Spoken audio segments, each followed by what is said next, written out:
What's good, fight fans? Your Majesty speaking. Jaronbootsennis makes his much anticipated debut at 154 pounds. And I must say, I'm not impressed.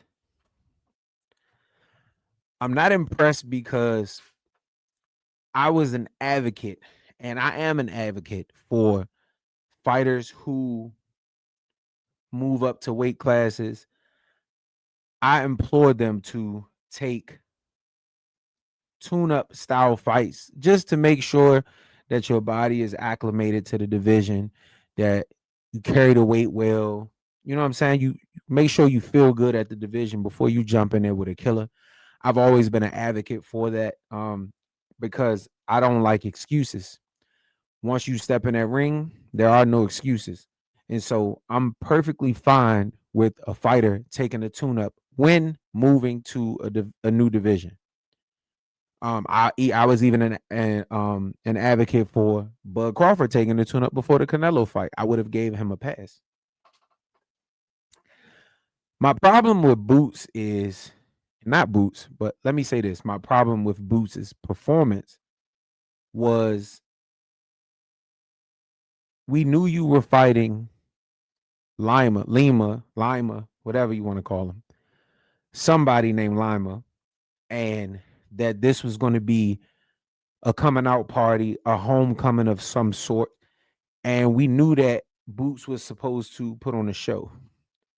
My only issue with the performance was I would have wanted to see Boots put on a show. We knew you was going to stop Lima. We knew you was going to knock Lima out. We knew the fight wasn't going to be close. And so to me, if you ask Turkey for a tune-up, Turkey's words, I'm not paying for tune-ups. I'll pay for Virgil. I'll pay for this or that, but I'm not paying for tune-ups. You ask Turkey for a tune-up, I would assume that you want to tune up to make sure that you feel comfortable at the weight, you feel strong at the weight, you don't feel heavy or whatever the case may be. And I don't think he did that. I don't think you did that, Boots. I think you went out there, you took the guy out in 32 seconds. And guess what?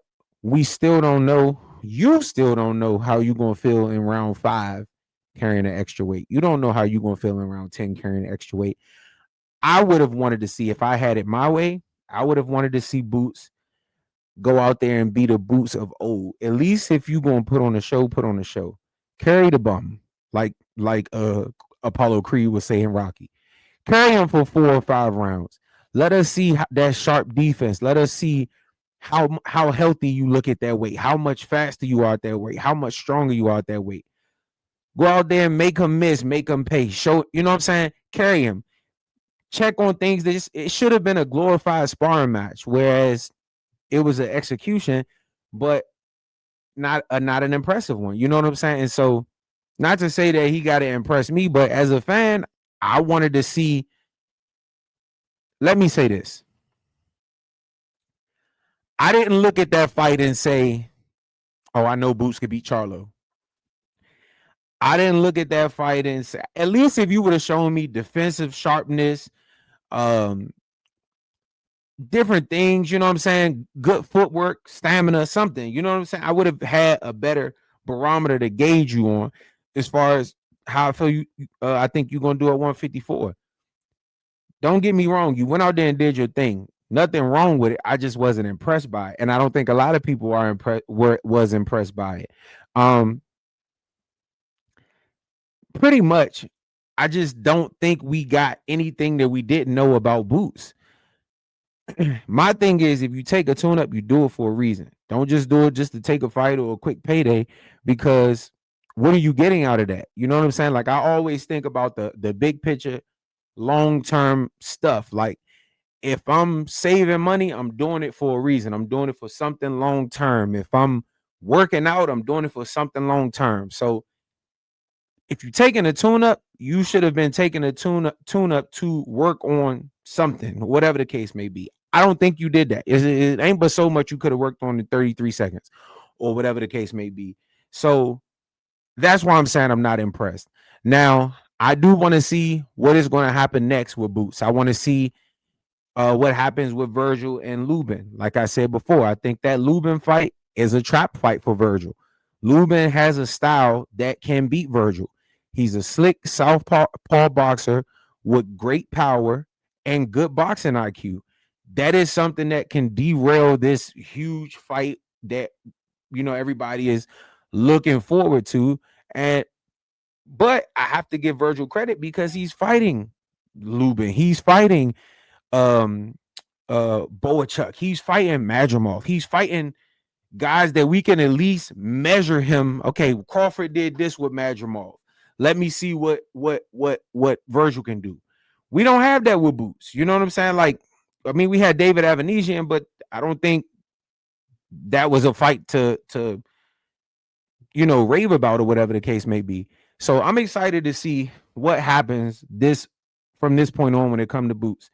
We keep hearing you say they lying. I signed my end of the deal. I put out a video maybe 2 or 3 days ago saying that fighters need to be in these discussions when it comes to contracts, because I don't think a lot of y'all know what's going on. Y'all know what Eddie come out and tell you happened. You know what Al came out and tell you happened, tell you what happened.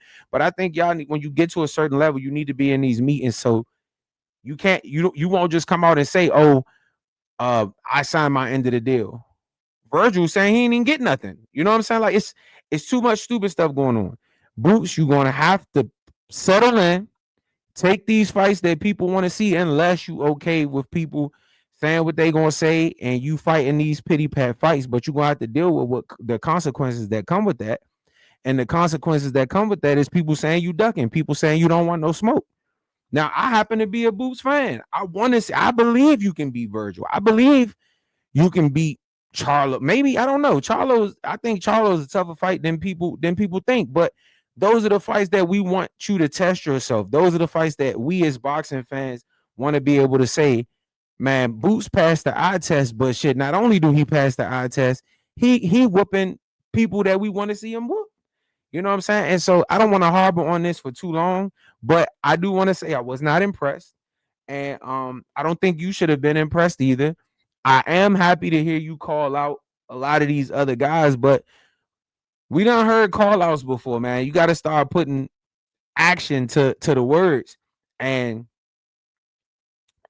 pretty much just fight, bro. I don't give a fuck who it is. Like, fight fucking Keith Thurman. Keith Thurman need an opponent, but fight somebody, bro. Like, at this point, I'm just tired of having these prospect guys who we deem the next great thing, and we pretty much miss out on their prime because they spend their prime pity pat and trying to wait for one big fight like Jamal Charlo. And look, you end up, you 34 years old, you never had a big fight. Take the David Benavidez route. Crawford don't want to fight you, go fight this person, go fight that person. Make your own lane, bro. And that's another thing. Like, I think we have to get out of, you got to beat the star to become a star in boxing. I got a video coming out about what it takes to be the man in boxing. A lot of people are taking the wrong path. If you look at history does not make you the man just by beating the man. We've seen that once, maybe twice. Once with Manny Pacquiao beating De La Hoya, once with Floyd Mayweather beating De La Hoya. Beating the man, even to me, even still, Crawford beating Canelo, I don't think he's a bigger draw than Canelo. I still think Canelo is probably the face of the sport. And so you can't look at another time where a motherfucker beat the person and just became a superstar. That shit don't work. You got to build your own lane. You got to build your own way. That's why I respect David Benavidez. Canelo, you don't want to fight? Cool. Fuck you. I'm going to move on. Give me David Morrell. Give me the people that you don't want to fight. Demetrius Andrade. Give me all these motherfuckers. And then, cool, you still don't want to fight? I'm going to move up to the next weight class and I'm going to fight Bivol. I'm going to fight Dimitri. I mean, what's the other dude? Arthur Beterbiev. I'm going to fight Anthony Yard. I'm going to fight all these motherfuckers. Fuck you. I'll create my own way. And I respect that. And I think Boots got to have that same mentality. I'm tired of hearing them talk about Crawford. Crawford is in a different generation. He is the generation before you. Unfortunately, you didn't come along in the time that you should have to get that fight. And now that Crawford has moved up 2 or 3 weight classes and beat the biggest name in the sport, he ain't looking backwards. He ain't looking backwards. Unless Turkey gonna do some shit that I don't expect him to do, which is pay Crawford a Noah's Ark amount of money to fight you, which it really wouldn't make sense. But I just don't see that fight happening, bro. Move on. Move on. Your crop of people is Virgil, Fundora, Charlo. Maybe you can catch him on the way out, even though he really not a part of your generation either. But you can catch him on the way out. All these other guys, fight Tim Tszyu, fight. You know what I'm saying? Who gives a fuck? Just fight somebody that we at least expect can give you a decent enough fight. That's all I'm saying.